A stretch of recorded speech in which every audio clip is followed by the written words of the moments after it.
भला हुआ मेरी माला टूट गई, मैं राम भजन से छूटी। भला हुआ मेरी माला टूट गई, मैं राम भजन से छूटी। मेरे सिर से टली बला, भला हुआ मेरी माला टूट गई, मैं राम भजन से छूटी। मैं राम भजन से छूटी। नमस्कार मेरे प्यारे भाइयों, मेरे परमात्मा के प्यारे जीव हंसों। दास हमेशा परमात्मा से यही अरदास करेगा कि आप सब मेरे भाइयों का विवेक पहले से और ज्यादा ज्यादा और ज्यादा बढ़ता ही जाए। ऐसी कोई चीज ना रहे जो आपके समझ में ना आए, ऐसी कोई वाणी ना रहे जो आपको भ्रमित कर पाए। क्योंकि दोस्तों आपको बताना चाहूंगा कि वाणी बहुत प्रकार की है। सार वाणी और असार वाणी दोनों प्रकार की वाणियां होती हैं। लेकिन सतगुरु क्या कहते हैं कि हमने सार वाणी को ग्रहण कर लेना है और असार वाणी को त्याग देना है। जैसे जब हम किसी बच्चे को स्कूल में डालते हैं तो उसकी जो पढ़ाई होती है वो बहुत ही छोटे लेवल की होती है। जैसे A for apple, B for bat, C for cat, वो पूरा साल यही रटता है कि ए से एप्पल, बी से बैट, सी से कैट। लेकिन जब वो 5वीं में आ जाता है या 10वीं में आ जाता है तब उन किताबों का कोई मतलब नहीं होता। अगर कोई 10वीं का बच्चा उस किताब को पढ़ने लग जाए दोबारा से तो उसको कोई ज्ञानी नहीं बोलेगा, उसको एक नादान बालक बोला जाएगा कि ये बच्चा है। इसी प्रकार वाणियों में भी लेवल होता है। शुरुआत की वाणियां बहुत छोटे निम्न लेवल की होती हैं, उसके बाद कुछ लेवल ऊंचा किया जाता है ताकि उसको कुछ समझ में आए। उसके बाद और लेवल ऊंचा किया जाता है। जो सबसे टॉप का लेवल होता है वो सार वाणी होती है, वो भेदवाणी होती है। उसके लिए भेदी गुरु की जरूरत पड़ती है। जैसे आपको बताया था मैंने कि 4 प्रकार के गुरु होते हैं। पहले प्रकार का जो होता है वो चींटी की चाल से चलना सिखाता है। दूसरा जो होता है वो मकड़ी की चाल से चलना सिखाता है। जो तीसरे प्रकार का गुरु होता है वो मछली की चाल से चलना सिखाता है। और जो चौथे प्रकार का गुरु होता है वो विहंगम चाल से चलना सिखाता है। ये चारों चालें अलग अलग हैं। और अगर कोई कहे कि ये चारों चालें बदल जाती हैं, यानी पहले मैं चींटी की चाल चलूंगा, फिर अपने आप ही वो मकड़ी की चाल बन जाएगी, फिर अपने आप ही भक्ति करते करते वो मछली की चाल बन जाएगी और फिर वो विहंगम हो जाएगी, तो ऐसा नहीं होता। ऐसा अगर हो जाए तो जो आपको राम नाम देते हैं, जो लोग राम जी की कथा गाते हैं और केवल राम जपने के लिए देते हैं, तो उस राम से भी आपका मोक्ष हो जाना चाहिए। क्योंकि वो राम का भी एक जाप है। अगर जाप जपते जपते स्वयं अजपा हो जाए और वही अनहद हो जाए और वही सार हो जाए, फिर तो सतगुरु की जरूरत ही नहीं है।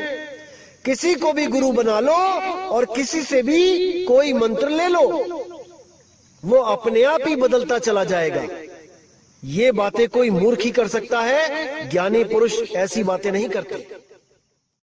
तो मेरे भाइयों, आज जो हम वाणी लेंगे वो गरीबदास जी की वाणी लेंगे और एक वाणी नहीं लेंगे, कई वाणियां ली जाएंगी जिनके बीच बीच में अर्थ बताए जाएंगे, वो गूढ़ रहस्य बताए जाएंगे।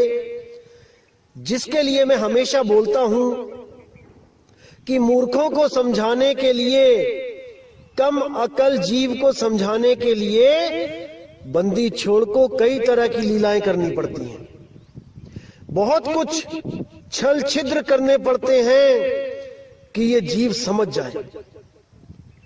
कई जगह उन्होंने लोकों का वर्णन किया कि सतलोक में ये मिलेगा, वो मिलेगा, अलख लोक में ये होगा, वो होगा।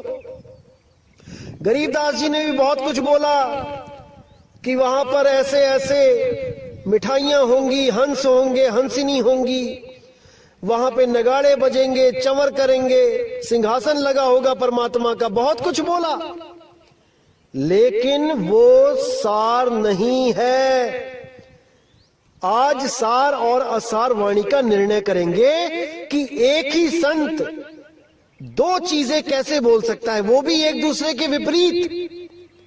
आज इसका निबेड़ा करेंगे ताकि आपके आंखों से जो भ्रम की पट्टी है, जो इन अधूरे गुरुओं ने और कसके टाइट करके बांध दी है, आज उसको खोल देंगे। तो सबसे पहले वाणी लेते हैं गरीबदास जी की। क्या कहते हैं साहिब? सतगुरु के लक्षण कहूं मधुरे बैन विनोद, चार वेद शास्त्रा कहे 18 बोध। अब ये जब वाणी गरीबदास जी महाराज ने लिखी तो उसका कोई कारण था। उसका मतलब ये नहीं था कि जो इन वेद, इन 18 पुराण को जो समझाएगा वही सतगुरु होगा। अरे मेरे भाई, आज तक यही तो करते आए हैं हम लोग। अगर इन ग्रंथों को समझाने वाला सतगुरु होगा तो फिर संतों के ग्रंथों को समझाने वाला क्या होगा? इतना भी नहीं समझ पाया कोई।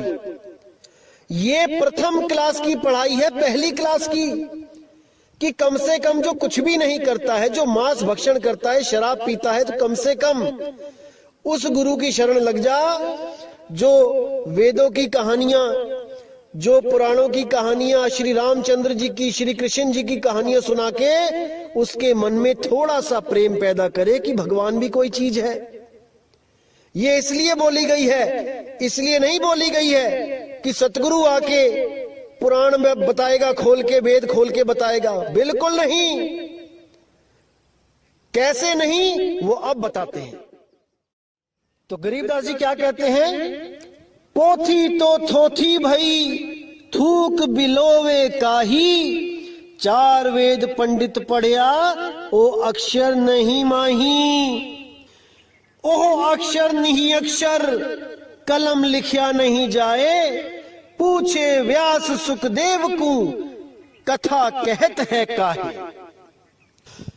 तो साहिब ने बिल्कुल क्लियर कर दिया कि जो ये वेद, पुराण, गीता, भागवत जो पढ़ पढ़ के जो आगे शिष्य बना रहे हैं उनके लिए बोल दिया कि पोथी तो थोथी भाई, कि इस पोथी में कुछ नहीं रखा भाई, थोथी है ये।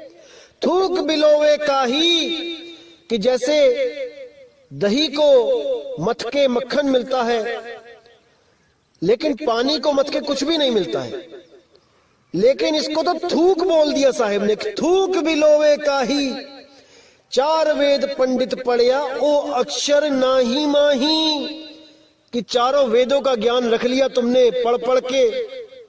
आजकल के गुरुओं का भी यही हाल है, वेदों को घोट लेते हैं, पुराणों को घोट लेते हैं, फिर उन्हीं में से मंत्र उठा के पकड़ा देते हैं। साहिब कहते हैं ओ अक्षर नाही माही, जिस अक्षर की कबीर साहब, गरीब साहब, सब संत बात कर रहे हैं, वो अक्षर इन वेद पुराणों में है ही नहीं।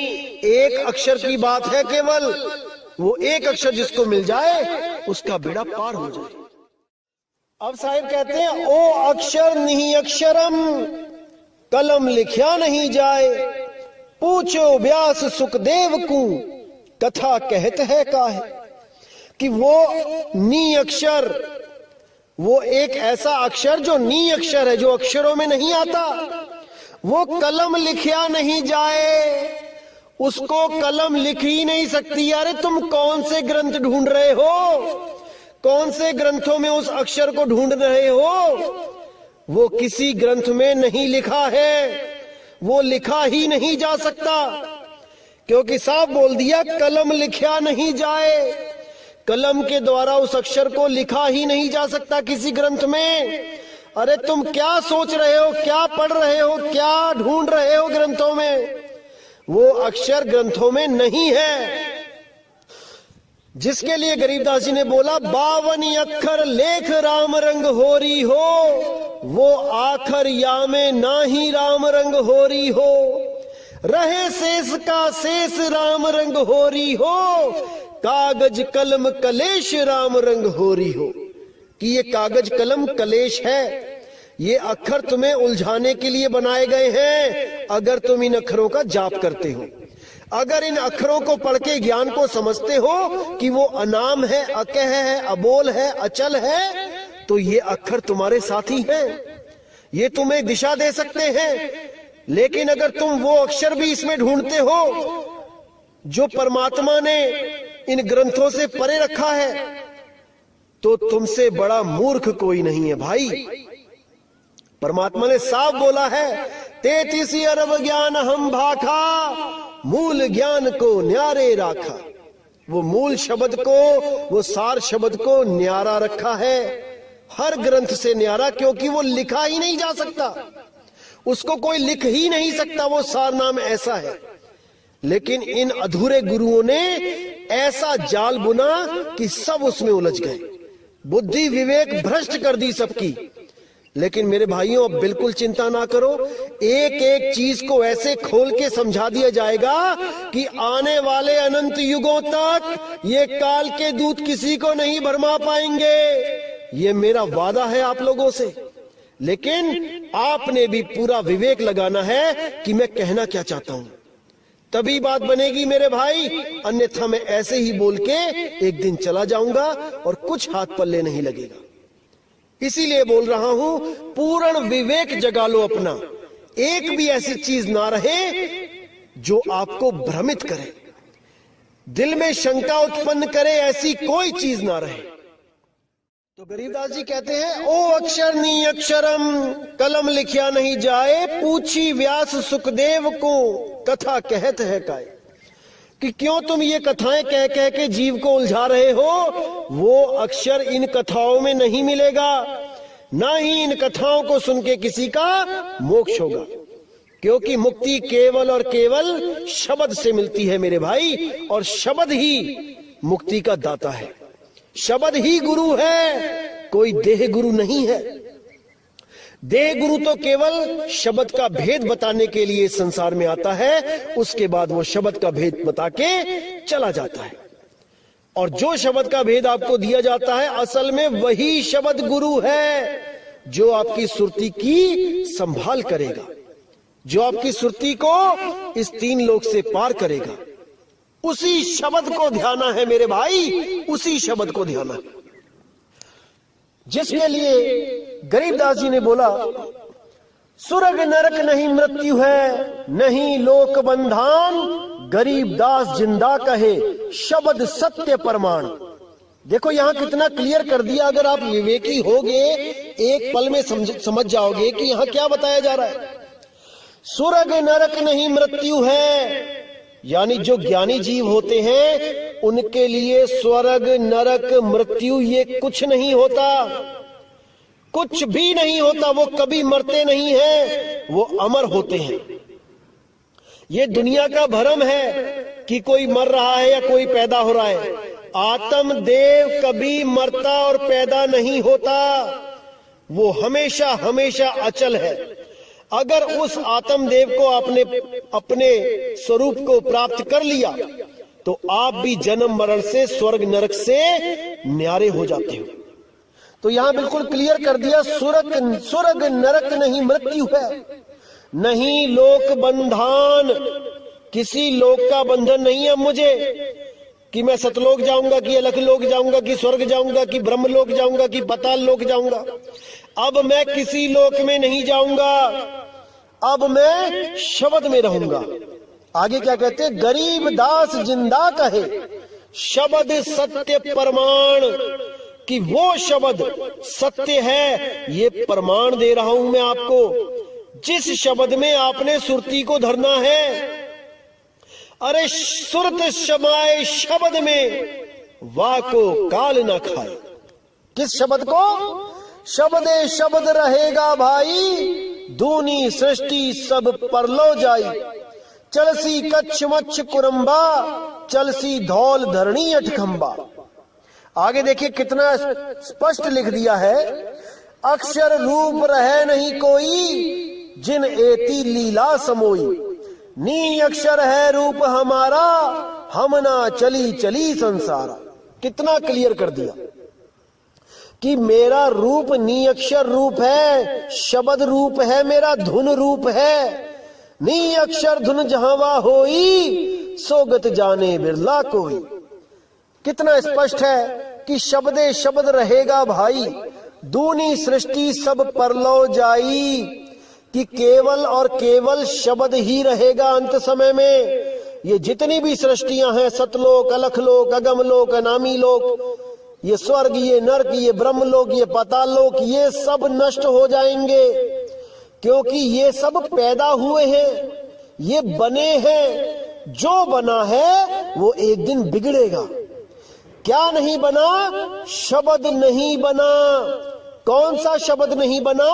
जो 52 अक्षरों से न्यारा है, जो शब्द स्वरूपी राम है, जो शब्द धुन है, जो अखंड निरंतर धुन है, वो कभी नहीं ना बनी और ना उसका कभी अंत होगा। उसी धुन में सुरत को हमेशा रखना है, तभी काम बनेगा मेरे भाई, तभी काम बनेगा। तो कहते हैं अक्षर रूप रहे नहीं कोई, जिन एती लीला समोई। अक्षर रूप यानी इस 3 लोक में जो भी अक्षरों के द्वारा कहा जा सकता है, देखा जा सकता है, लिखा जा सकता है, बोला जा सकता है, वो सब खत्म हो जाएगा। अक्षर रूप रहे नहीं कोई, जिन एती लीला समोई। नी अक्षर है रूप हमारा, हम ना चले चली संसारा। मेरा रूप नी अक्षर रूप है, जिसको हम पीव कहते हैं। 3 रूप बताए मैंने आपको, एक जीव रूप, एक शिव रूप, एक पीव रूप। शर, अक्षर, नी अक्षर। तो जो पीव रूप है वो नी अक्षर रूप है, वो दोनों से परे है। उसको जानने से ही मुक्ति होती है, अन्यथा कोई मुक्त नहीं हो सकता, नहीं हो सकता। अब जैसे आप लोगों ने भी वाणी सुनी होगी गरीबदास जी की, खंभ पार कर आए सतगुरु खंभ पार कर आए, मात पिता कुल कौन तास के, ना किने जननी जाए। कोटि कला कल धूत पुरुष की, गाजत है राम राये। प्रथम तो बैराह भय है, अक्षव ठुकराए। दाने दरमली चूरन कीने, पारस पृथ्वी ले आए। हिरणा कुश नख उदर विदारे, कोपे बहुत रिसाए। तो देखिए यहां पर उन्होंने साफ कह दिया कि खंभ फाड़ के आए सतगुरु, खंभ फाड़ के आए, कि वो कबीर साहब ही खंभा फाड़ के आए। इसी तरह और भी लिखा कि द्रौपदी की लाज कबीर साहब ने बचाई, और भी बहुत कुछ लिखा। लेकिन ये सब लिखने का कुछ उद्देश्य था भाई, ये सारवाणी नहीं है। अगर आप ये मान के बैठ जाओ कि खंभा फाड़ के जो निकला वो कबीर ही था, तो कहां से सिद्ध करोगे कि कबीर साहब दया का सागर है? फिर तो वो किसी का पेट भी फाड़ सकता है। हजारों जीवों को मारा वहां है नरसिंह अवतार ने, फिर तो कबीर साहब जीवों को मार भी सकता है। अरे जब 52 बार मारा गया तब तो उन्होंने पलट के कभी वार किया नहीं। वहां पर कैसे किसी जीव को मार सकते हैं सतगुरु बंदी छोड़? इतनी भी बुद्धि नहीं लगा पाए, इतना भी विवेक नहीं जगा पाए, और इन अधूरे गुरुओं के कहने मात्र से उस खंबे को फाड़ने वाला जो काल का अवतार था उसको सतगुरु कबीर साहब घोषित कर दिया। हैरानी होती है मुझे कि उन गुरुओं को यही नहीं समझ में आया कि सारवाणी और असारवाणी क्या होती है। सारवाणी अलग होती है भाई, उसमें से सार निकालना पड़ता है, और असारवाणी होती है नादान शिष्यों के लिए, जैसे धर्मदास जी के लिए लोक बताए कि सतलोक में ऐसा होगा वैसा होगा, ताकि धर्मदास जी का मन बैकुंठ लोक से छूट जाए, ब्रह्मलोक जाने से मना कर दे। इसीलिए साहिब ने बोला, ना कहीं आना ना कहीं जाना, आपे में आप समाना, शब्द में शब्द समाना। इसीलिए बोला। तो क्या कहते हैं, अगली वाणी में देखिए गरीबदास जी, तब आपको समझ में आएगा कि सारवानी और असारवानी क्या होती है। आइए देखते हैं। तो अपने ही ग्रंथ साहब में पेज नंबर 797 पर साफ लिखा है, साधो अविगत रूप अपारा हो, आसन असतल नहीं तास के, है माही पर न्यारा हो। अब यहाँ पे साफ बोल दिया कि अविगत रूप, वो रूप जो किसी को नहीं पता, वहां कोई नहीं पहुंच सकता। अविगत, जहां पर किसी की गति न जा सके। अविगत रूप अपारा हो, आसन असतल नहीं तास के, वहां कोई आसन नहीं लगा भाई। कोई सोचे वहां सिंहासन पे परमात्मा बैठा है, ऐसा नहीं है। आसन असतल नहीं तास के, माही पर न्यारा हो, है माही पर न्यारा हो। यानी वो इस घट पे ही है, इस शरीर के द्वारा ही मिलेगा, लेकिन इस घट में होता हुआ भी इससे न्यारा है। ये भेद है। कैसे प्राप्त होगा? केवल और केवल भेदी सतगुरु से प्राप्त होगा कि वो कैसे घट में होता हुआ भी घट से न्यारा है। ये तभी पता लगेगा भाई जब किसी भेदी गुरु की शरण में जाओगे। अब आगे साफ लिखा है, नरसिंह रूप धरे नहीं सतगुरु, नहीं बावन अवतारा हो, हिरण्याकुश के उदर बिदारे, यहो माया विस्तारा हो। कि नरसिंह रूप का जो लोगों ने बोल दिया कि कबीर साहब का रूप था, वो नहीं था। नरसिंह रूप धरे नहीं सतगुरु। समझ जाओ इस बात को मेरे भाई, समझ जाओ। जो अभी भी नहीं समझेगा वो कभी नहीं समझेगा, क्योंकि मेरे भाई समझने के लिए बात है जरासी, नहीं तो 84। तो साहिब ने साफ लिख दिया, नरसिंह रूप धरे नहीं सतगुरु, नहीं बावन अवतारा हो, हिरण्याकुश के उदर बिदारे, यहो माया विस्तारा हो। ये माया का विस्तार है, ये कबीर साहब का रूप नहीं है जो खंबा फाड़ के बाहर आ गए और लाखों जीवों को मार दिया। ये सब माया का परपंच है, माया का खेल है। तो आइए देखें कि इस वाणी से, ये गरीबदास जी जो शिष्य है कबीर साहब के, इस वाणी से गुरु जी की वाणी मैच खाती है कि नहीं। आइए देखते हैं। उससे भी पहले हम कबीर साहब की वो वाणी देखेंगे जो छोटे बच्चों को समझाने के लिए उन्होंने बोली है, यानी जो भक्ति से जिनका लेना देना नहीं है उनको कुछ समझाने के लिए बोली है, जिसको हम जगतवाणी कह देते हैं। भगतवाणी नहीं है ये जगतवाणी है।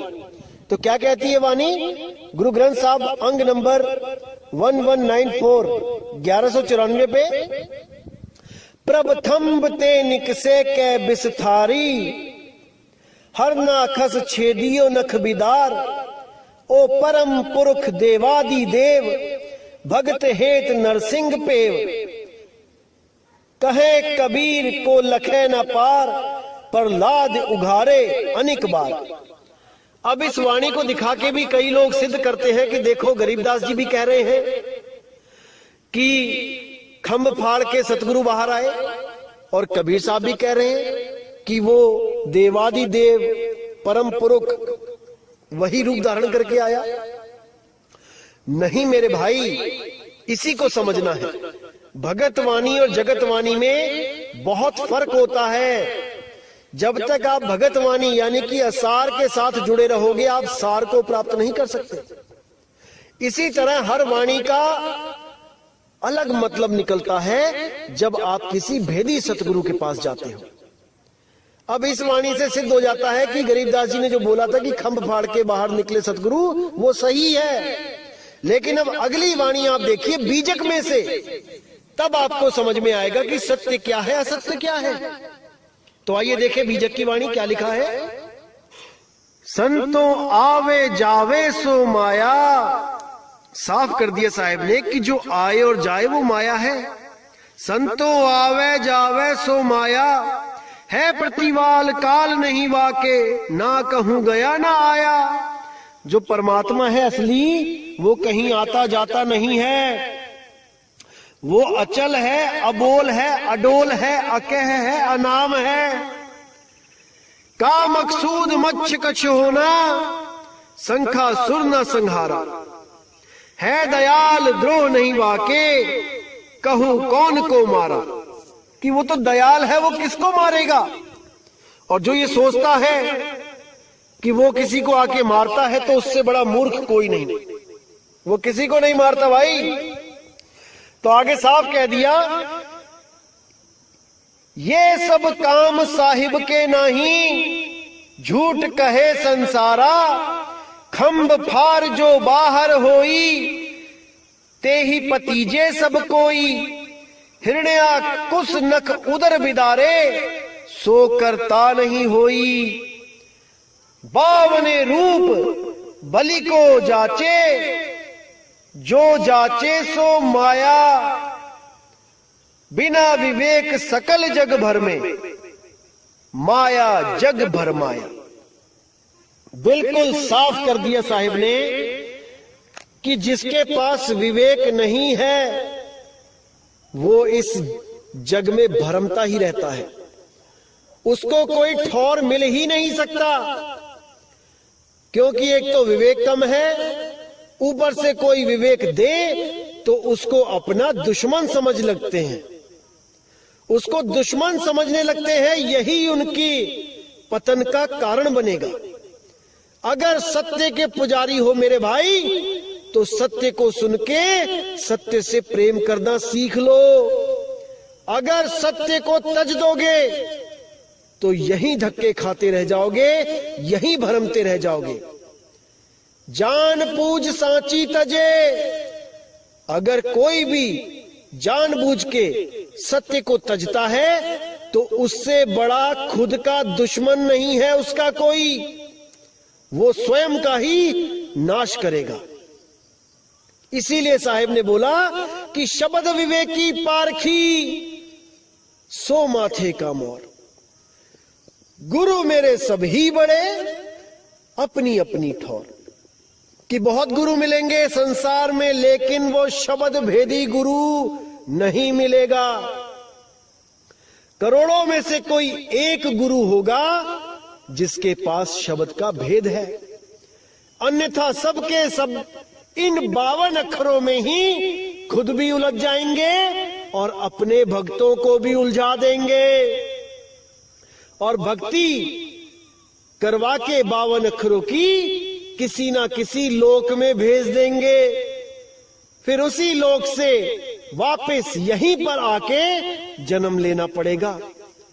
और पता नहीं कौन सा जन्म मिले, कुत्ता बिल्ली बकरा हाथी घोड़ा, कोई ठा नहीं मिलेगा भाई, कोई रास्ता नहीं मिलेगा।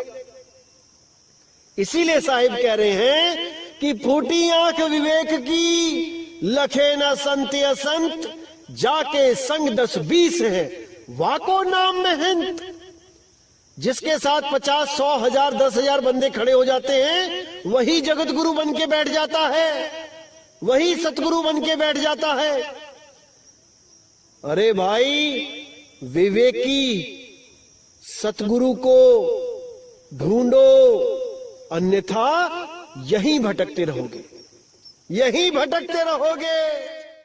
तो इन वाणियों को पढ़ के अगर कोई ये सोचने लगे कि देखो कबीर साहब और गरीबदास तो दोगले हैं, एक जगह कहते हैं कि वो खंबा फाड़ के सतगुरु निकला, कबीर निकला, और एक तरफ कहते हैं कि वो माया थी,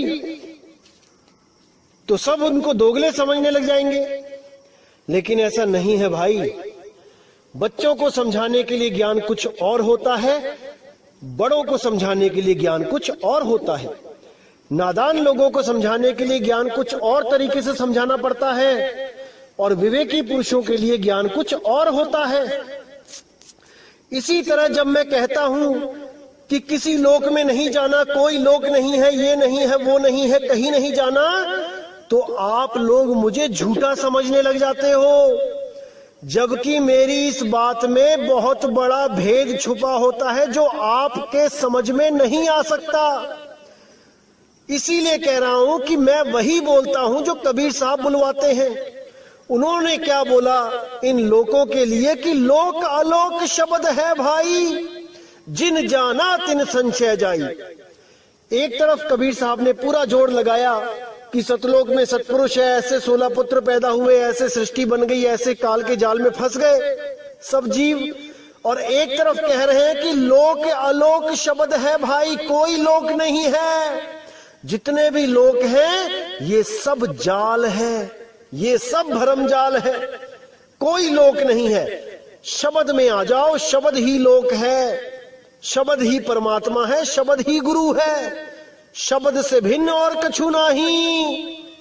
तो इस शब्द को समझ जाओ मेरे भाई। आप लोग इसलिए नहीं समझ पा रहे हो क्योंकि अभी आप पवित्र ज्ञान में उलझे हो।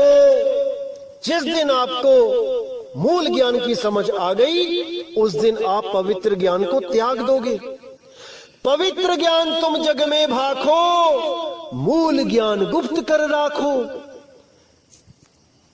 मूल ज्ञान तब लग छुपाई, जब लग द्वादश पंथ ना मिट जाई। मेरे भाई समय आ गया है, अब समझ जाओ मूल ज्ञान को। अभी भी नहीं समझे तो कभी नहीं समझोगे मेरे भाई, कभी नहीं। तो इसीलिए मेरे भाई वाणी बहुत प्रकार की है, वाणियों में बहुत गहरे भेद छुपे होते हैं, रहस्य होते हैं। हर आदमी के बस की बात नहीं होती है वाणियों को खोलना। इसीलिए मैं कह रहा हूं कि हमारे सत्संग को सुन के पूरा विवेक जागृत करो कि क्या बताया जा रहा है, और पूरा मनन करो। अपने आप से सवाल पूछो कि जो मैंने कुछ बोला है वो सत्य बोला है कि असत्य बोला है। मेरे भाई जवाब आपके अंदर से आएगा, किसी को पूछने की जरूरत नहीं पड़ेगी कि मैं क्या बोल रहा हूं। एक एक चीज अंदर से आएगी। और जिस दिन आप मेरी बातों को समझने लग गए, याद रखना मेरे भाई, उस दिन मैं नहीं कोई और समझा गया आपको। क्योंकि इस दास के बस की बात नहीं है कि किसी को समझा सके, क्योंकि 10 साल मैंने पूरी कोशिश करके देख ली थी समझाने की, पर नहीं समझा पाया। तो अगर कोई आपको समझा गया तो वो कोई और होगा मेरे भाई, वो बंदी छोड़ कबीर होगा।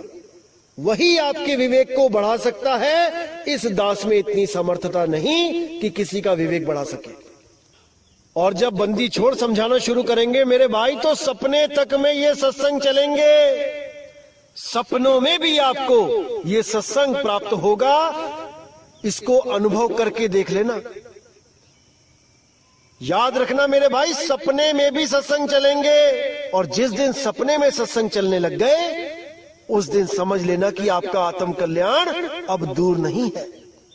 अब बंदी छोड़ की नजर हो गई है आप पे, उसकी दया हो गई है आप पे। तो दोस्तों, आप लोग भी सोचोगे कि आखिर कबीर साहिब को, गरीबदास साहिब को ये सब करने की जरूरत क्यों पड़ी?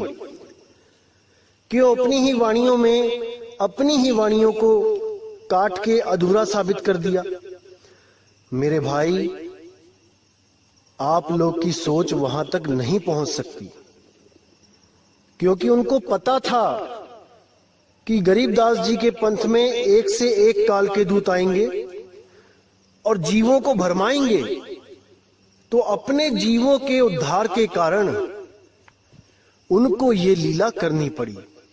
अपने ही ग्रंथ में 2 तरह का ज्ञान रखना पड़ा, क्योंकि उनको पता था काल के दूत सार को नहीं जान पाएंगे, वो असार को ही पकड़ेंगे। क्योंकि सार कोई मंत्र नहीं है, भेद है, और बिना भेदी गुरु के वो प्राप्त नहीं हो सकता। ये काल के दूत ग्रंथ पढ़ पढ़ के गुरु बन जाएंगे, मंत्रों को खोज खोज के लेके आएंगे, नया से नया मंत्र, लेकिन उस भेद को नहीं प्राप्त कर पाएंगे जो स्वयं कबीर साहब आके देते हैं। इसीलिए कबीर साहिब को, गरीबदास जी को ये वाणियां लिखनी पड़ी।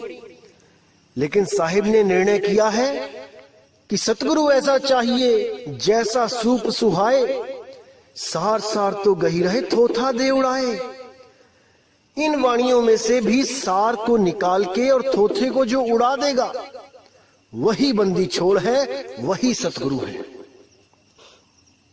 और दोस्तों, जहां पे भी मैंने बोला है कि ये असार वाणी है, असल में वो असार वाणी कहने को है, उसको हम जगत वाणी बोल सकते हैं, उसको हम पवित्र ज्ञान बोल सकते हैं। बंदी छोड़ तो कभी असार बोलते ही नहीं। अगर कहीं पे उन्होंने जगत वाणी को लिखा है, जगत वाणी को बोला है, तो वो हम लोगों के भले के कारण, नहीं तो उनको जरूरत ही नहीं थी।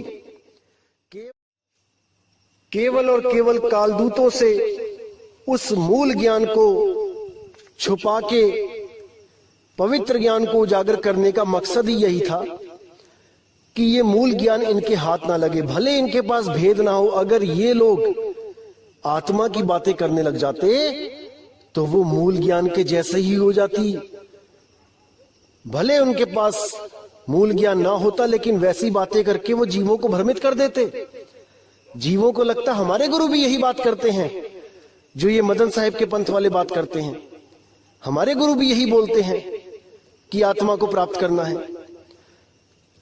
तब कोई डिफरेंशिएट नहीं कर पाता, अलग अलग नहीं कर पाता ज्ञान को। इसलिए कबीर साहब ने पहले इन 12 पंथों के ज्ञान को उजागर होने दिया और सबसे आखिर में मदन साहिब को उजागर किया, सबसे अंत में, ताकि कोई भी अपने ज्ञान को बदल ना पाए।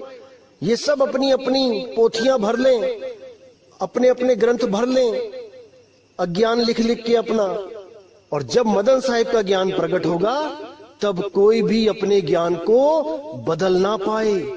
इसलिए सबसे आखिर में मदन साहिब को प्रकट किया गया, उनके ज्ञान को प्रकट किया गया, उनके विवेक को प्रकट किया गया।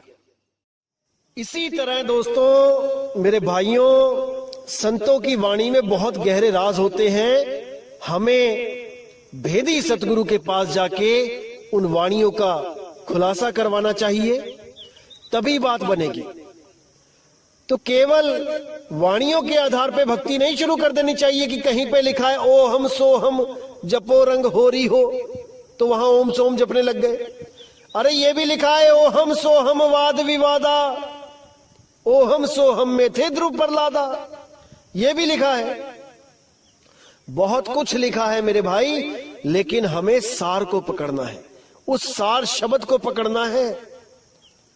अगर सार को नहीं पकड़ पाए तो ये जन्म बर्बाद समझो मेरे भाई। तो इसी के साथ दोस्तों मुझे विदा करें, और अगला सत्संग लेके मैं बहुत जल्दी आऊंगा।